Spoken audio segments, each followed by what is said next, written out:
అనేకులను మనం బలపరచాలి, ఆయన యొద్దకు ప్రోత్సాహపరచాలి. చేయగలడమ్మా, దేవుడు చేయగలడు, దేవుడు నెమ్మది ఇవ్వగలడు. దేవుడికి అసాధ్యమనేది ఏది లేదు. దేవుడు నెమ్మదిస్తాడు, దేవుడు స్వస్థత ఇస్తాడు, దేవుడు కృప చూపిస్తాడు, దేవుడు నడిపిస్తాడు, పైకి లేవనెత్తుతాడు.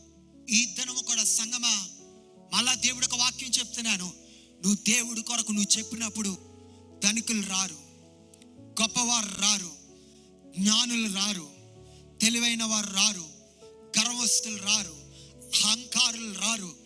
కానీ అనేకులు రోగముతో ఉన్నవారు అనేకులు ఉన్నారు.